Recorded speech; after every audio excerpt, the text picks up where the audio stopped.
guys, it's Glenn from glenscarcollection.com, and today we're driving probably my dream daily driver, the 2018 BMW M5 in my favorite M5 color, Marina Bay Blue.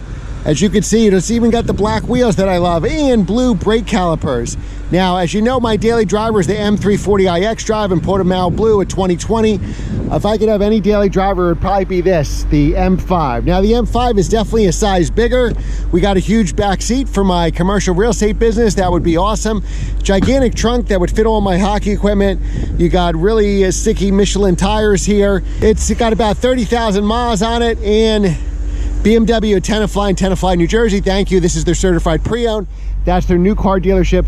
They can sell you this car today. The trunk is huge if you want to see it. You have the backup camera right here. Gigantic trunk, comes with floor mats, pass-throughs, great for my hockey equipment, but you don't care about hockey. I can fit my sticks in here and everything, no problem. Let's adjust the license plate so it closes. All right, we're all good, good. So let's get inside. Now I'm sitting behind myself. That's my front position. I could probably recline the, put the seat a little more forward. I usually don't sit back. And I got, wow, I got a ton of room back here. Look at this. I got a huge amount of room back here. You got your own climate control, so you can do whatever you want in the back here. That's pretty cool. Really spacious interior. This interior, I believe, comes in the gray, that tan color, which is a little bit orangey, and then black interior. Ooh, no sunroof. I like this car even better. Wow, this is my car if I've ever seen one. This has the Bowers & Wilkinson stereo system.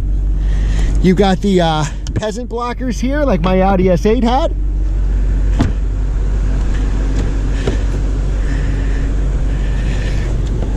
Now, how that trunk opens, the trunk opens by pressing this button down, so you're not pulling it up, you're actually pulling it forward.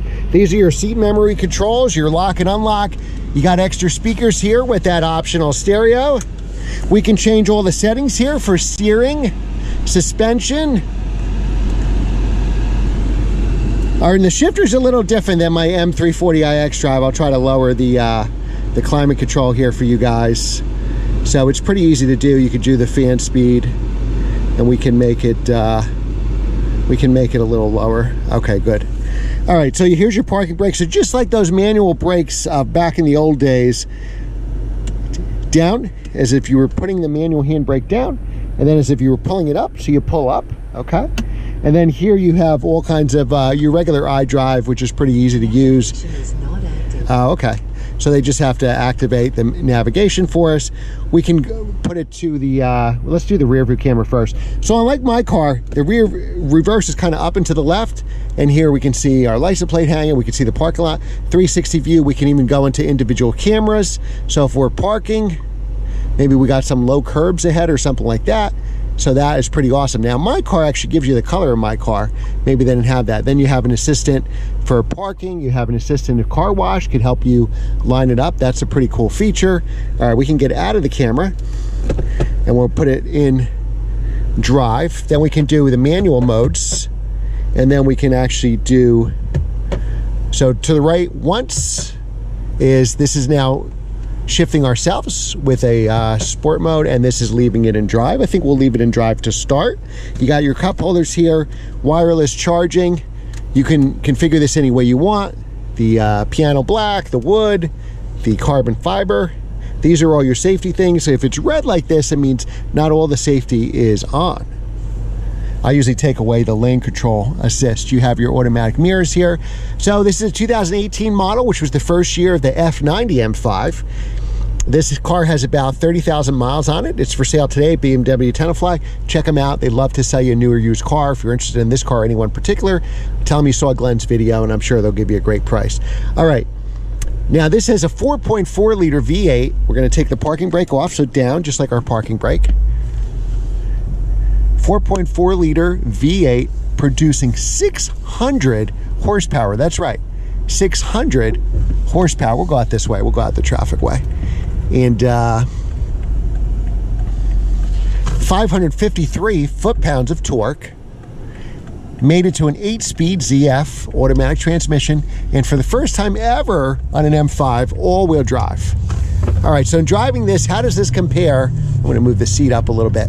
How does this compare with my M340iX Drive? Well, right off the bat, This definitely feels a size bigger. This feels like a highway car when my car is a little smaller. Now my car is about the size of an E39 M5. So this M5 is probably a size of the old 7 Series. All right, so let's see if we can play around with some suspension here. All right, so we can see right in the menu here, we're gonna do Sport, Sport Plus. So let's go into Sport because we're still kind of around town. I typically leave the suspension in Comfort. I just think that's honestly the easiest way to do things. And what we'll do is we'll make a turn here onto the side road.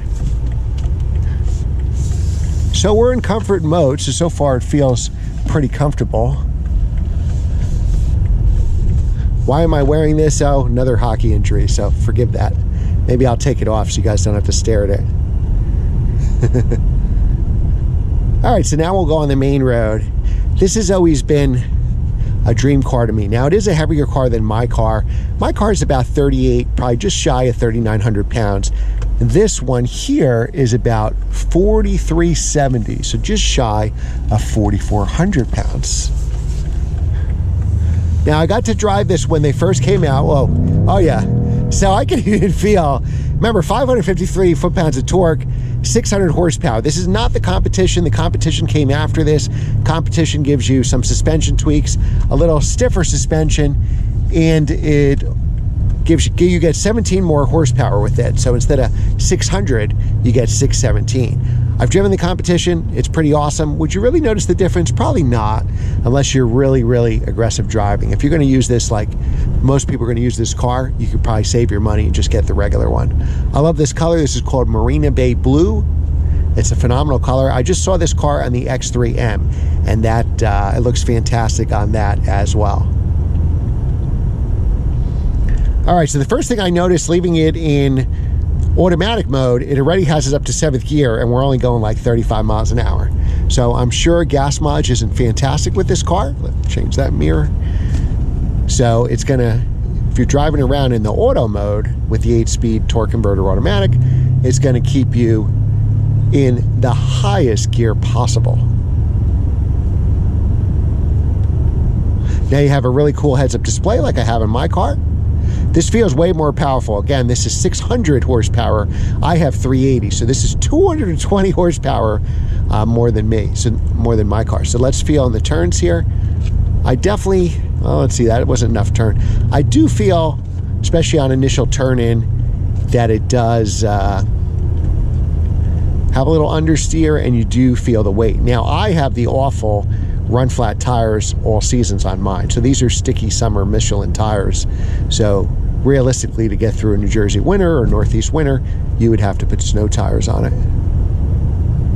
But I could feel the power I have under my right foot right now. Wow.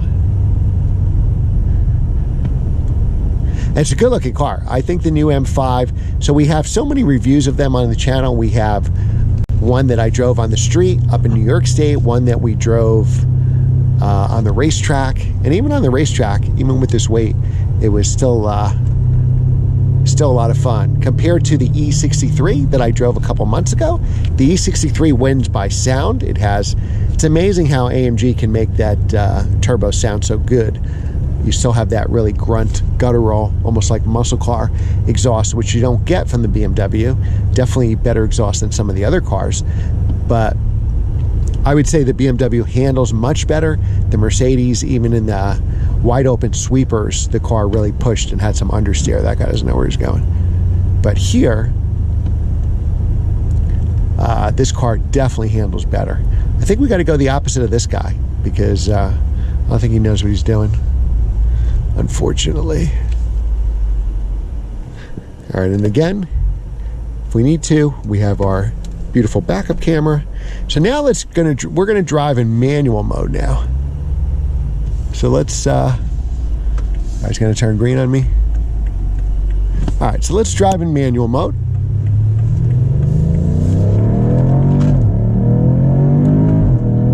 Oh yeah, you definitely feel the torque difference compared to my car, and you definitely feel the acceleration difference. Now, my car is not slow. My car, since it's all-wheel drive, is about 4.1, 0 to 60.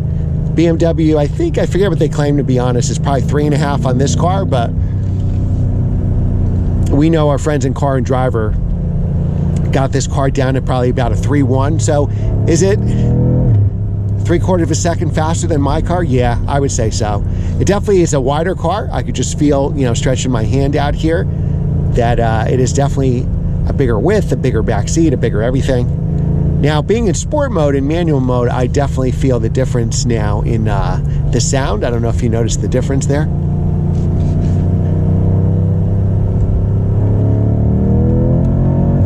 Yeah, and as this speeds, you really feel the acceleration, that whale of torque, and you see the nose of the car lift. Steering feel, I have it in sport mode, so it has probably a tighter steering feel, similar to what my car does in sport mode.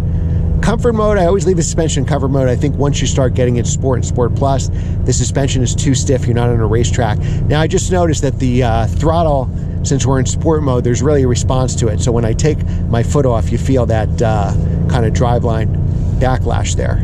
It tells us what gear we're in, which is nice and easy, which my car does not do. All right, so I do like driving this car in manual mode more than automatic mode, because I can kind of control the gears. Of course, I'm not going to get the mileage, the gas mileage being in these gears, in the lower gears, where the car is trying to be as efficient as possible and give me in the upper gears. All right, so here it's probably safe to do a little bit of an acceleration, and this is why you buy the car.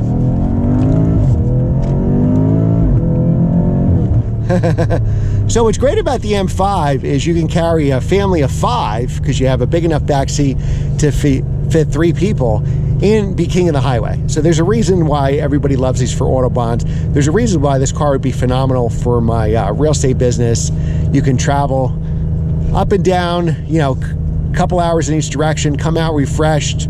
Maybe you'll need some gas, but you'll definitely have a fantastic time transporting your passengers in comfort. And if the road gets twisty or you need any kind of power to pass somebody, you really have that under your right foot.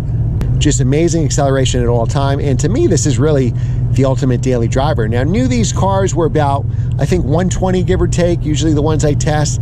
Now you can get them in around 80 grand give or take, maybe a low mileage, perfect example, 85, maybe a not so perfect example with higher miles, about 75,000. And I'm sure they'll give you a great deal on this car here. All right, so we're gonna keep it in sport mode here. You know, I'm gonna do manual shifting, and let's do, so we even have steering, we have sport, sport plus. So this is tightening up the shifts here. And remember, we have all-wheel drive. There's actually a rear drive mode. So we can actually drive this car in rear drive and disengage it, just like the new M3 and M4 is gonna have. I believe this was one of the first BMWs to have that. And now we can go in sport, and we're going to turn over here. I like keeping manual control, so you get a little rev matching there, a little bit of exhaust. It shifts very smooth, because remember, it's really a torque converter automatic.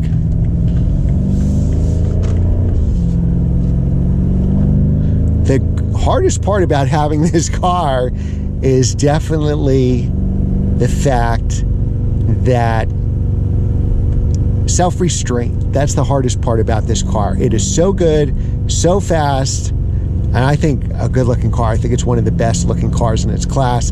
It definitely handles best in its class. It handles better than the Audis and the E63S that I drove. So this will definitely be a better daily driver.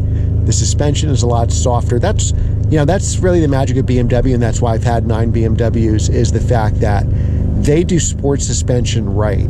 So you can still have a good handling car that's pretty neutral. It doesn't have the understeer of the other cars, and it handles well, whether it's in comfort mode or sport mode, and you don't have the stiffness. Anytime anybody else tries it, Mercedes, for example, the suspension is just way too stiff, and you can never really use those modes. And on real roads that are bumpy and not smooth like these, you really will notice the difference of driving the BMW daily driver. It would probably get tiresome, maybe being in an AMG with a stiff suspension, when this can be all-day comfort, the M5. Your significant other, just tell her it's the fastest, or him or her, tell it the fastest 5 Series, and you won't have to tell them the M badge stands for I don't know, mommy.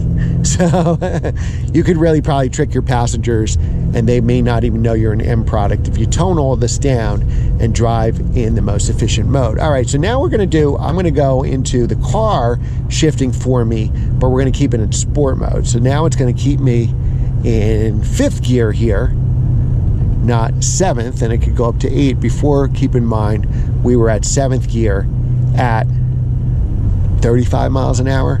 So here what we're gonna do is head back to the dealership. Oh, so we're in 6th. So now we hit 40 miles an hour and now we're in 6th gear. So again, it's trying to be as efficient as possible, even though we're in sport mode.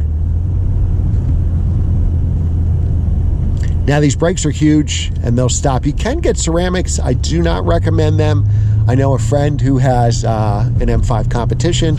Most of the competition ones seem to have ceramics, and that thing squeals like crazy and it drives him crazy, and there's really nothing you could do about it.